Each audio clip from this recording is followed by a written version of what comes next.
அஸ்ஸலாமு அலைக்கும். Hello everyone, welcome to taste of Chennai. இன்றைக்கி வந்து ரொம்பவே ஒரு இன்ட்ரெஸ்டிங்கான வீடியோ தான். நான் இந்தியாவில் எடுக்கும்போது எடுத்த கிளிப்ஸ் தான் நான் இன்றைக்கி உங்கள் கூட ஷேர் பண்ணிக்க போகிறேன். இந்த வீடியோவில் நாங்கள் சென்னை போனது எல்லாமே பார்த்திங்கன்னா இந்த வீடியோவில் நான் வந்து ஆட் பண்ணியிருக்கேன். ஸோ உங்களுக்கு பார்க்கறதுக்கு வந்து ரொம்ப பிடிக்கும்னு நினைக்கிறேன். ஸோ பார்த்து என்ஜாய் பண்ணுங்கள். எங்கள் மாமியாரை நீங்கள் எல்லோரும் வீடியோவில் பார்த்து ரொம்ப நாள் ஆச்சுன்னு நினைக்கிறேன். இந்த வீடியோ வந்து நாங்கள் ஊரில் இருக்கும்போது மொஹரம் டைமில் எடுத்தது. அப்போ வந்து ஊத்கா ஷர்பத்லாம் செய்வோம் இல்லையா வீட்டில், அந்த டைமில் வந்து எடுத்தது இது. அதனால் வந்துட்டு மாமியார் வந்து ஊதெலாம் வந்து போட்டுட்ருந்தாங்க. இந்த தூத்கா ஷர்பத் ரெசிபி ஆல்ரெடி நம்ம சேனலில் இருக்குது. நான் லிங்க் வந்து டிஸ்கிரிப்ஷன் பாக்ஸில் கொடுக்குறேன், செக் பண்ணிக்கோங்க. நான் 2 இயர்ஸ் பேக் வந்து போட்டிருந்தேன். இதுக்கு வந்து எல்லா ஊதும் பார்த்திங்கன்னா போடக்கூடாது. இதுக்குன்னு பார்த்திங்கன்னா ஒரு சின்னதாக கல் மாதிரி இருக்கும் பார்த்திங்களா, அதுதான் வந்து இதுக்கு போடுவாங்க. இந்த ஷர்பத்துக்கு அதுதான் நல்ல ஃப்ளேவர் கிடைக்கும். அப்புறம் இது வந்து பால் வந்து நல்லா காய்ச்சி நல்லா ஆற வச்சுருக்காங்க. இப்போ வந்து இதில் பாதம், முந்திரி பருப்பு அதெல்லாம் வந்து நல்லா ஃபைனாக சாப் பண்ணி இதில் சேர்த்துக்கணும். இதில் வந்து வெள்ளரி விதை இருந்தால் கூட போடலாம், நல்லாயிருக்கும். இந்த பானையில் நல்லா அந்த ஊதோட ஃப்ளேவர் வந்ததுக்கப்புறமா இதில் உடனே வந்து நம்ம அந்த பாலை வந்து ஊற்றிடணும். பால் ஊற்றுனதுக்கப்புறமா உடனே இது வந்து மூடி வச்சுருங்க. அப்போ தான் அந்த ஃப்ளேவர் வந்து அதில் அப்படியே இருக்கும். இப்போ அந்த நட்ஸும் போட்டுட்டு அதுக்கப்புறம் க்ளோஸ் பண்ணிட்டாங்க. ஒரு 15 மினிட்ஸ் கழித்து இது வந்து சர்வ் பண்ணிடலாம். அப்படி ஒரு டேஸ்ட்டு. இதை ஒரு வாட்டி நீங்கள் குடிச்சிங்கன்னா அந்த டேஸ்ட் வந்து மறக்கவே மாட்டீங்க, அவ்வளோ டேஸ்டியாக இருக்கும். ஸோ கண்டிப்பாக எல்லாருமே வந்து ட்ரை பண்ணி பாருங்கள். ஊரில் இருக்கும்போது எவ்ரிடே பார்த்திங்கன்னா ஈவினிங் டைமில் நாங்கள் வெளியில் போவோம். அதுவும் இப்போ யூடியூபராக வேறு இருக்கிறதால எங்கே போனாலுமே பார்த்திங்கன்னா வீடியோ எடுக்க தான் எனக்கு வந்து தோணும். ஈவினிங் ஒரு 5 o'clock பார்த்திங்கன்னா பாண்டிச்சேரியில் அந்த காலத்துலேருந்தே ரொம்ப பாப்புலரான இந்தியா காஃபி ஹவுஸ் ரெஸ்டாரண்ட் வந்து நேரு ஸ்ட்ரீட்டில் இருக்குது. அங்கே ஈவினிங் டைமில் ஒரு 5 o'clock அந்த மாதிரி போனீங்கன்னா நல்லா சுட போண்டா, ஆனியன் பக்கோடாலாம் வந்து செம்ம டேஸ்ட்டாக இருக்கும். நாங்கள் எப்பயுமே அது வந்து நாங்கள் மிஸ் பண்ண மாட்டோம். ஒரு 6 o'clock 6:30 மேலே ஆயிடுச்சுன்னா இது எல்லாமே வந்து கிடைக்காது. அவ்வளோ ஃபாஸ்ட்டாக வந்து அங்கே வந்து போயிடும். எப்பயுமே வந்து கூட்டம் ஜாஸ்தியாகவே இருக்கும்.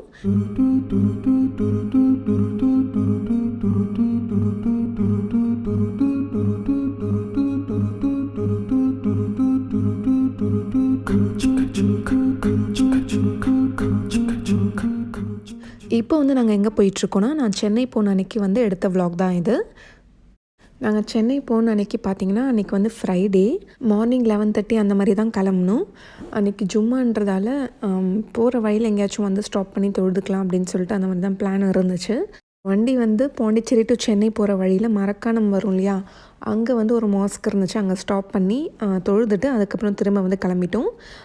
உடனே வந்து மழையும் வந்து ஸ்டார்ட் ஆயிருச்சு. அங்கே போகிற வழியில் பார்த்திங்கன்னா சால்ட் லேக் ஒன்று இருக்குது. அங்கே போயிட்டு ஜஸ்ட்டு ஃபோட்டோஸ் மட்டும் எடுத்துக்கலாம் அப்படின்னு சொல்லிட்டு ஒரு 5 மினிட்ஸ்க்காக ஸ்டாப் பண்ணோம். எப்பயுமே இங்கே வந்து நிறைய இந்த சால்ட்டுலாம் வந்து வச்சுருப்பாங்க. நாங்கள் போன டைம் என்னென்னு தெரியல, அங்கே வந்து சால்ட்டே இல்லை.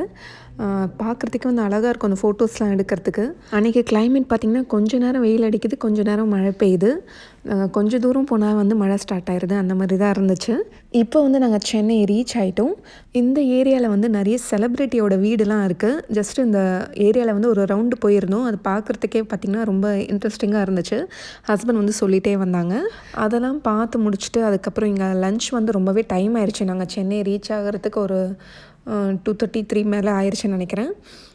லஞ்சு சாப்பிட போகலாம் அப்படின்னு சொல்லிட்டு இங்கே சுக்குபாய் பிரியாணி அப்படின்னு சொல்லிட்டு ஒரு ஷாப் இருக்குது, அங்கே வந்திருந்தோம்.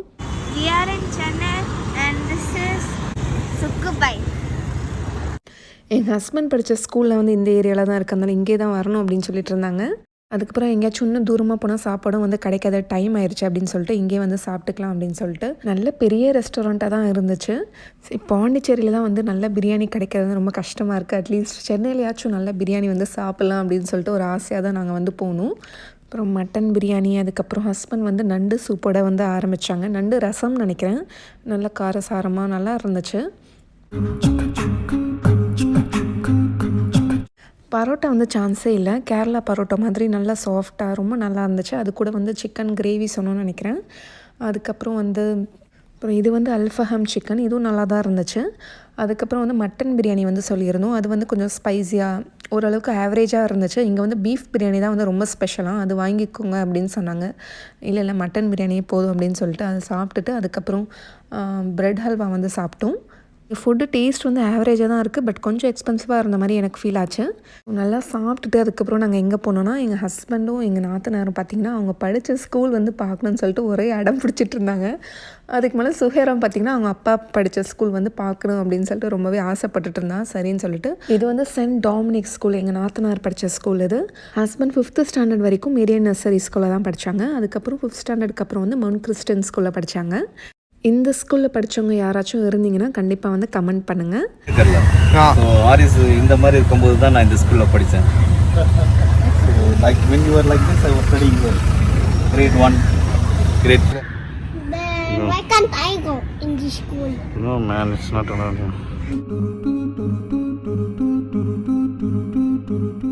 இங்கே தான் நான் 5th ஸ்டாண்டர்ட் ஃபஸ்ட்டு பேட்ச் இந்த ஸ்கூலோட. என் ஹஸ்பண்ட்க்கும் நாத்தனாருக்கும் பார்த்தீங்கன்னா அவங்க படித்த ஸ்கூல் பார்த்தோன்னே ஒரே சந்தோஷம். அதை பற்றி தான் வந்து பேசிட்டே வந்தாங்க.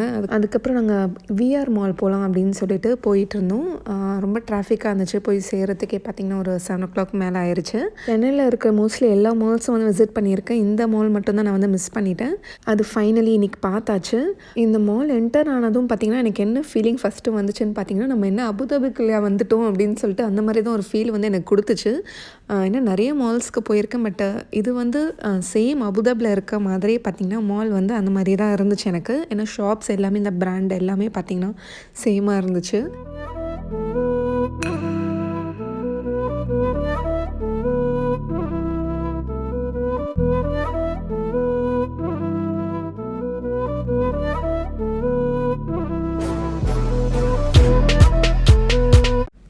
சுஹேராக்கு இந்த மால் என்டர் ஆனதும் பார்த்திங்கன்னா அவ்வளோ ஹாப்பினஸ். ஏன்னா வந்து பார்க்க யூஏ மாதிரி இருக்குது அப்படின்னு சொல்லிட்டு.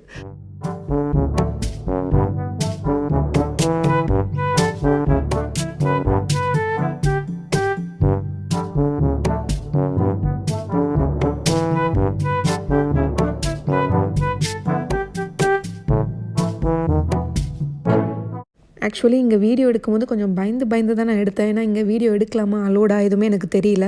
அதனால் வந்துட்டு அந்தளவுக்கு நான் கம்ஃபர்டபுளாகவே இல்லை. இங்கே வீடியோ எடுக்கும்போது எல்லோரும் ஒரு மாதிரி பார்க்குற மாதிரி எனக்கு வந்து தோணுச்சு. அதனால் நான் நிறைய கிளிப்ஸ்லாம் வந்து எடுக்கல. ஜஸ்ட்டு முக்கியமானது மட்டும் தான் எடுத்தேன்.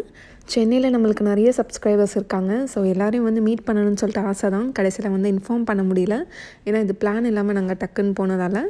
ஸோ இன்ஷால்லா வந்து நெக்ஸ்ட் இயர் நாங்கள் வெக்கேஷன் வந்தோன்னா கண்டிப்பாக வந்து மீட் பண்ணலாம். இந்த மாலில் வந்து ஹோம் சென்டர் இருந்துச்சு. கிச்சன் ப்ராடக்ட்ஸ் பார்த்தாலே வந்து நான் உள்ளே போகாமல் இருக்கவே மாட்டேன். இங்கே இருக்க ஹோம் சென்டருக்கும் யூஏயில் இருக்க ஹோம் சென்டருக்கு பார்த்திங்கன்னா நிறையவே டிஃப்ரென்ஸ் இருக்குது. ஏன்னா இங்கே இருக்க பொருள் வந்து அங்கே கிடைக்க மாட்டேங்குது. அங்கே யூஏயில் கிடைக்கிறது வந்து இங்கே இல்லை. குவாலிட்டி ரொம்பவே நல்லா இருந்துச்சு. எனக்கு எல்லா ப்ராடக்ட்ஸும் பார்த்திங்கன்னா எனக்கு இங்கே இருக்கிற எல்லாமே ரொம்ப பிடிச்சிருந்துச்சு. அதுக்கப்புறம் இங்கே ஹோம் சென்டர் வந்து பாண்டிச்சேரியில் மட்டும் இல்லை. அதுதான் எனக்கு வந்து ஒரு பெரிய வருத்தம். ஹோம் சென்டர்லேயும் வீடியோ வந்து அலோடாக தெரியல. அதனால் வந்துட்டு நான் ஜாஸ்தி எடுக்கலை. அதுக்கப்புறம் இங்கே கொஞ்சம் நேரம் சுற்றி பார்த்துட்டு அதுக்கப்புறம் நாங்கள் வந்து கிளம்பிட்டோம். டின்னர் வந்து வெளில சாப்பிட்லாம் அப்படின்னு சொல்லிட்டு.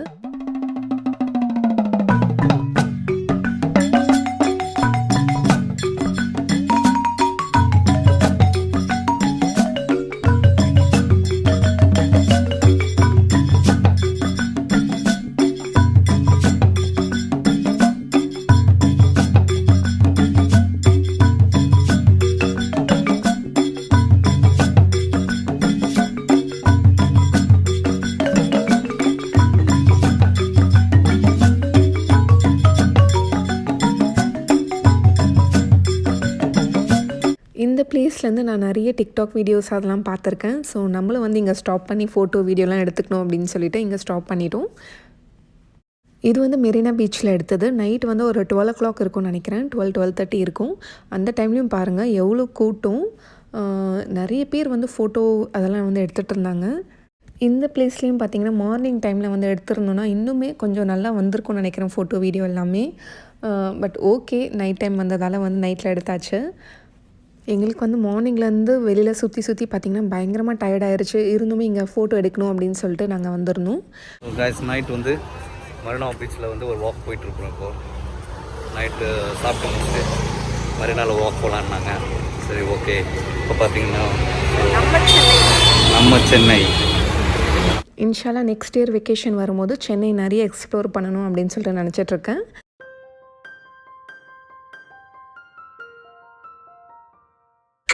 ஊரில் இருக்கும்போது பார்த்திங்கன்னா இங்கே பாண்டிச்சேரியில் வந்து இந்த நார்த் இந்தியன் ஷாப்ஸ் எல்லாம் வந்து நம்கீன் வந்து கிடைக்கும். அது ரொம்ப டேஸ்டியாக இருக்கும். ஆரிஸும் சுயரா பார்த்திங்கன்னா ரொம்ப விரும்பி சாப்பிடுவாங்க.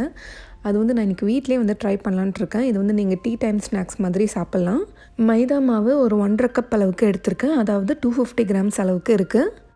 இதில் வந்து ஒரு 1/2 டீஸ்பூன் அளவுக்கு சால்ட் சேர்த்துக்கிறேன். ஒரு 1/2 டீஸ்பூன் அளவுக்கு ஓமம் எடுத்திருக்கேன். இது நல்லா கையால் அந்த மாதிரி க்ரஷ் பண்ணி சேர்த்துக்கோங்க. கருஞ்சீரகம் உங்கள்கிட்ட இருந்தால் அது ஒரு 1/2 டீஸ்பூன் சேர்த்துக்கோங்க. இது வந்து ஆப்ஷனல் தான். இது இல்லைன்னா நீங்கள் வந்து ஜீரகமே சேர்த்துக்கலாம். அப்புறம் நெய் ஒரு 2 டேபிள் ஸ்பூன் அளவுக்கு நான் சேர்த்துக்கிறேன்.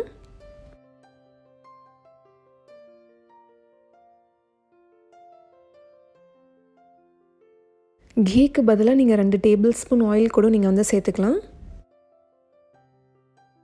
இப்போ இது எல்லாமே நல்லா மிக்ஸ் பண்ணிக்கோங்க.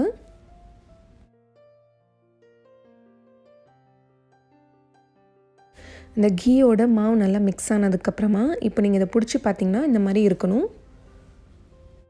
இப்போ பர்ஃபெக்டாக இருக்குது. இப்போ கொஞ்சமாக தண்ணி சேர்த்து இது நல்ல ஒரு டைட் டோவாக நம்ம வந்து பிசைஞ்சிக்கலாம்.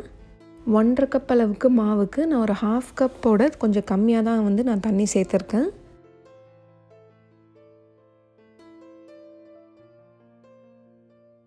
நம்ம பூரிக்கெலாம் மாவு பிசைவோம் இல்லையா, அந்தளவுக்கு மாவு நல்லா டைட்டாக இருக்கணும்.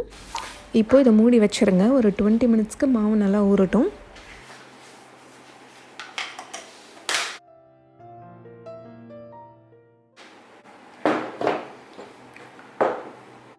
இப்போ நம்ம ஒரு பேஸ்ட் ரெடி பண்ணிக்க போகிறோம். அதுக்கு நான் 2 டேபிள் ஸ்பூன் அளவுக்கு மைதா மாவு சேர்த்துக்கிறேன்.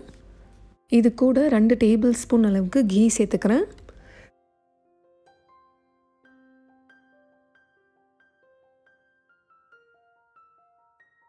இப்போ இதை நல்லா மிக்ஸ் பண்ணி இந்த பேஸ்ட்டை ரெடியாக வச்சுக்கோங்க.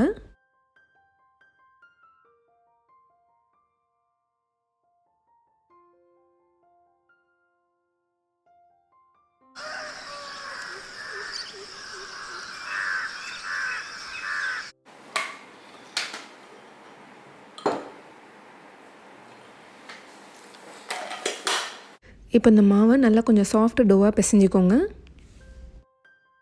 இப்போ நல்லா பிசைஞ்சதுக்கப்புறமா இது வந்து 2 போர்ஷனாக நான் வந்து டிவைட் பண்ணிக்கிறேன்.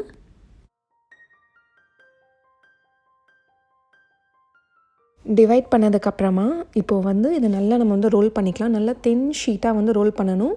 நல்லா கொஞ்சம் பெருசாகவே வந்து ரோல் பண்ணுங்கள்.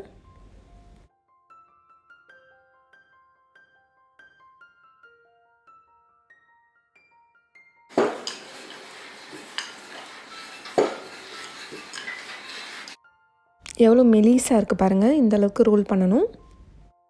இப்போது இதில் நம்ம அந்த கீ மிக்ஸ்சர் வந்து ப்ரிப்பேர் பண்ணி வச்சோம் இல்லையா, அது வந்து நம்ம இதில் வந்து அப்ளை பண்ணிக்க போகிறோம். கொஞ்சம் நல்லா தின்னாகவே அப்ளை பண்ணிக்கோங்க. நிறைய அப்ளை பண்ணணுன்ட்டு இல்லை, கொஞ்சம் நல்ல ஒரு தின் லேயராக வந்து அப்ளை பண்ணுங்கள்.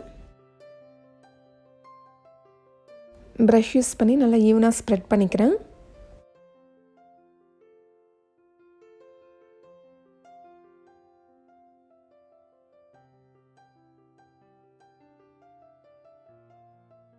இந்த மாதிரி நல்லா அப்ளை பண்ணதுக்கப்புறமா இப்போ வந்து இதை வந்து நம்ம ரோல் பண்ணிகிட்டே வரணும்.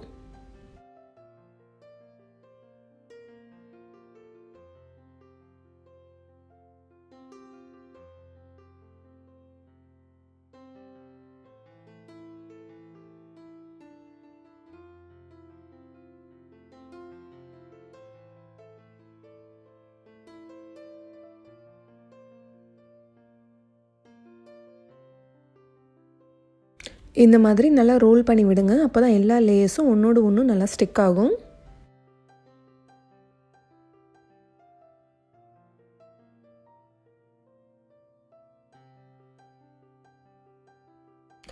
இப்போ வந்து இது நம்ம வந்து சின்ன சின்னதாக கட் பண்ணிக்க போகிறோம். நம்ம பூரிக்கெலாம் எவ்வளோ மாவு எடுப்போமோ அந்த அளவுக்கு வந்து இதை வந்து கட் பண்ணிக்கோங்க.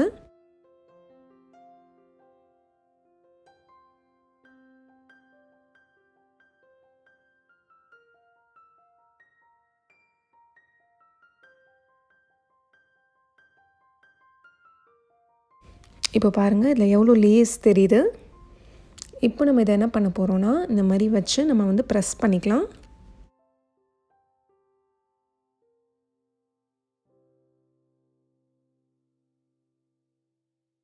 இந்த மாதிரி இப்போ எல்லாமே ரெடி பண்ணிட்டேன். இப்போ ஒரு பாலாக எடுத்து கொஞ்சமாக மாவு தூவிட்டு இது நல்லா நம்ம வந்து பூரி மாதிரி வந்து நல்லா ரோல் பண்ணிக்கலாம். நல்லா தின்னாக ரோல் பண்ணுங்கள்.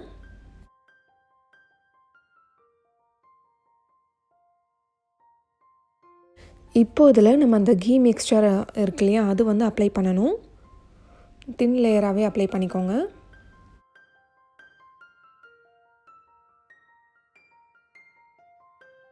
அப்ளை பண்ணதுக்கப்புறமா இப்போ வந்து இதுலேருந்து இந்த சைடு வந்து ஃபோல்ட் பண்ணுங்கள்.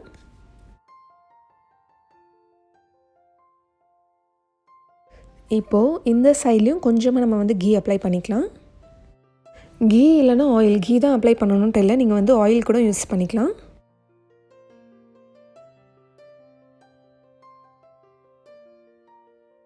இப்போது இதை இந்த மாதிரி ஃபோல்ட் பண்ணிக்கோங்க. அவ்வளோதான். இதுக்கு மேலே வந்து நம்ம ரோல் பண்ணக்கூடாது. இப்போது ஒரு ஃபோக் யூஸ் பண்ணி இந்த மாதிரி எல்லா இடத்துலையும் வந்து நம்ம ப்ரிக் பண்ணி விடணும். 2 சைடுமே இந்த மாதிரி ப்ரிக் பண்ணி விடுங்க. அவ்வளோதான். இதே மாதிரி நம்ம எல்லாமே ரெடி பண்ணிக்கலாம்.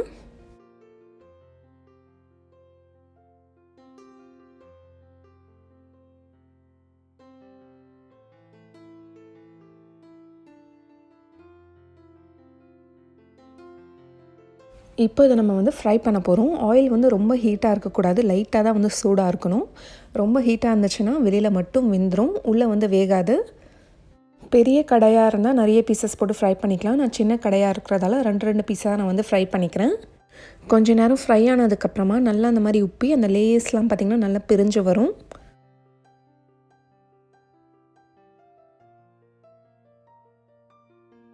மீடியம் ஃப்ளேமில் வச்சே ஃப்ரை பண்ணுங்கள், அப்போ தான் உள்ளெல்லாம் நல்லா வேகும்.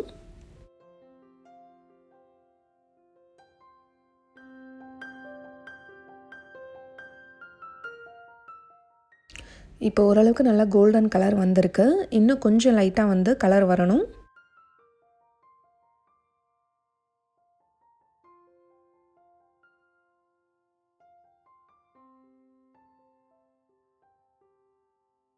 இது எவ்வளோ கிறிஸ்பியாக இருக்கும் அந்தளவுக்கு சாப்பிட வந்து ரொம்ப டேஸ்டியாக இருக்கும். அவ்வளோதான். இப்போ இந்த ஸ்டேஜில் வந்து நம்ம எடுத்துடலாம். இதே மாதிரி நான் எல்லா நமக்கீனும் ஃப்ரை பண்ணிட்டேன். ஃப்ரை பண்ண பீசஸை நல்லா ஒரு ஏர்டைட் கண்டெய்னரில் ஸ்டோர் பண்ணிக்கோங்க. ரொம்ப நாளைக்கு நல்லா ஃப்ரெஷ் அண்ட் கிறிஸ்பியாக இருக்கும். இது ஃப்ரை பண்ணிகிட்டு இருக்கும்போதே பாருங்கள், உங்கள் பசங்க எல்லாமே காலி பண்ணிடுவாங்க, அந்தளவுக்கு ரொம்ப டேஸ்டியாக இருக்கும் இது.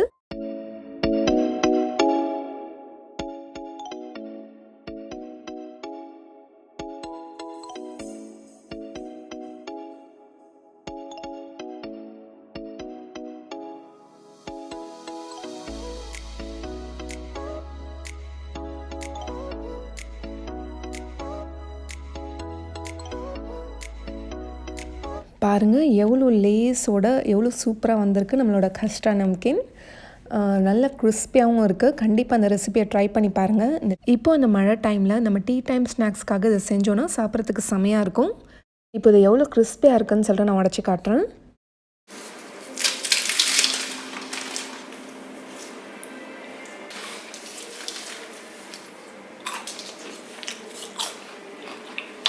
ஒரே நாள்லே பார்த்திங்கன்னா பசங்க வந்து இதெல்லாம் காலி பண்ணிடுவாங்க.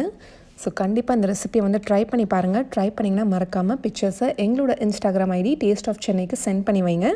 இந்த வீடியோ உங்கள் எல்லாருக்குமே ரொம்ப பிடிச்சிருக்குன்னு நினைக்கிறேன். பிடிச்சிருந்தா நிறைய பேருக்கு ஷேர் பண்ணுங்கள். இந்த ரெசிபி நிறைய பேருக்கு யூஸ்ஃபுல்லாக இருக்கலாம். இதே மாதிரி நாளைக்கும் வேறொரு சூப்பரான வீடியோவில் சந்திக்கிறேன். தேங்க்யூ ஸோ மச் ஃபார் வாட்சிங். Which one you want? I'm taking this. You don't. Which one looks crunchy? This one.